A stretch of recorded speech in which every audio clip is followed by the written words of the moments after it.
Bonjour et bienvenue à toutes et à tous sur Comics Party. Heureux de vous retrouver pour un nouveau All Comics, formule revisitée pour toujours vous conseiller des lectures et vous aider dans vos lectures de comics. Et on commence non pas avec les comics mais avec quelques goodies.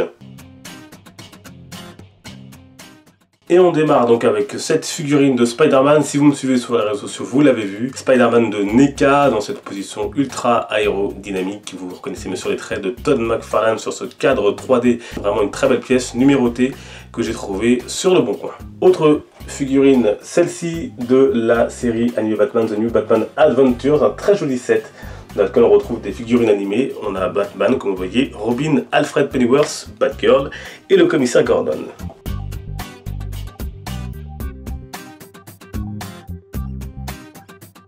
Côté animation, on reste pour commencer sur Batman avec cette série Batman, donc qui fait bien sûr plus référence à la série des années 60, avec des dessins et des épisodes très burlesques. On est très loin d'un chevalier noir sombre comme on l'a aujourd'hui, donc ça c'est vraiment pour ceux qui aiment ce style.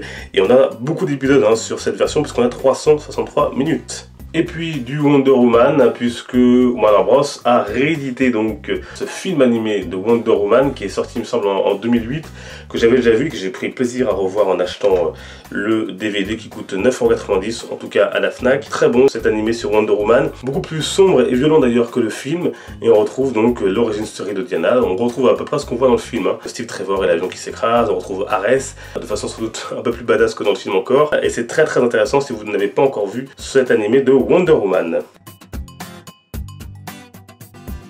Et mon coup de cœur lecture du mois, c'est bien sûr Justice League Icon, le récit complet publié dans cette magnifique édition chez Urban Comics dans la collection DC Deluxe pour 408 pages, Alex Ross et Paul Dini.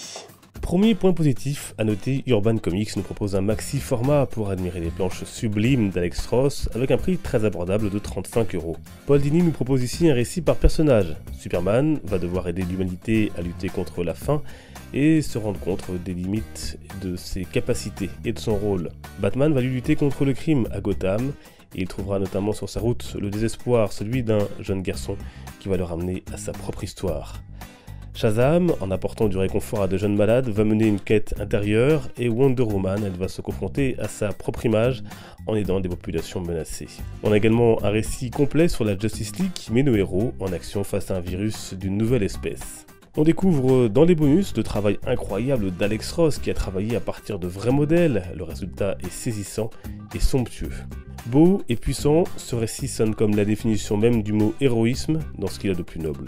À lire absolument. Voilà, et j'ai aussi pris Justice, sorti plus récemment. On retrouve bien sûr Alex Ross, Jim Krueger, et ça aussi ça promet d'être excellent. Chaque mois ou presque, on essaiera de parler d'une origin story, et cette fois-ci, c'est celle d'un méchant, celle de Thanos, avec Thanos, l'Ascension, publiée par Panini Comics dans sa collection Marvel Dark. Comment Thanos est-il devenu le destructeur de planètes que l'on connaît? Avec ce titre, Jason Aaron et Simone Bianchi remontent aux origines du jeune Thanos, de sa naissance où sa mère aurait préféré le voir mort, à ses premières expériences morbides. Tout va crescendo et on découvre les actes ignobles qu'il a commis pour en arriver là, et vous verrez que l'amour n'est jamais très loin non plus dans sa motivation. 13 € chez Panini Comics.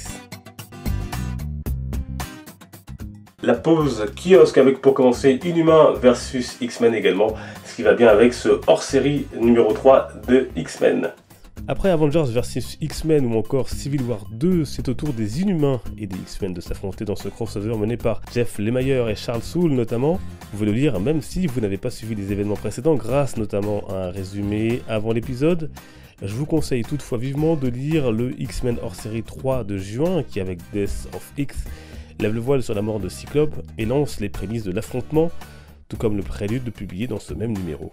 Le titre, X-Men vs Inhumains, étant lui-même vraiment intéressant, avec notamment des raisons qui mènent à cette confrontation bien plus forte que Civil War 2 par exemple.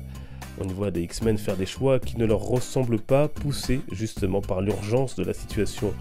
Prochain numéro, le 3e, le 1er septembre. Seul reproche qu'on peut faire, le prix de 4,30 € pour un magazine finalement vraiment très peu épais. Côté kiosque, gros coup de cœur aussi pour ce récit complet autour des Green Lanterns avec un S. Et ici on suit nos amis Jessica Cruz et Simon Baz. On retrouve ici nos deux nouveaux Green Lantern hérités de l'ère New 52, Simon Baz, découvert dans le tome 3 de Green Lantern New 52 et Jessica Cruz dans la série Justice League de la même époque. Ensemble, ils vont devoir affronter les Red Lantern et les périls qu'ils font peser sur la Terre, un récit efficace, parfois drôle et plein de promesses pour la suite de leurs aventures. 5,90€ chez Urban Comics. Et aussi des comics que je vais vous montrer sans en parler spécialement.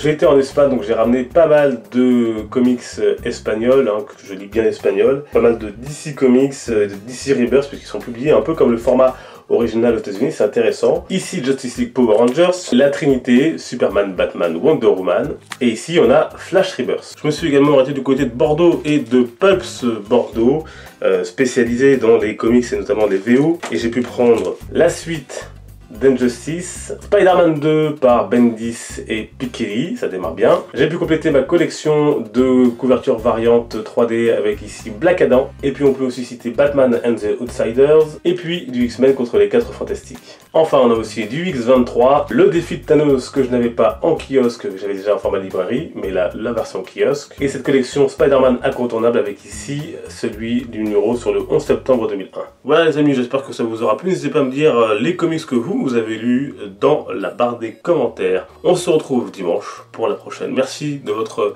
fidélité. Les réseaux sociaux, bien sûr, les liens en description. Portez-vous bien, les comics sont une fête. Ciao!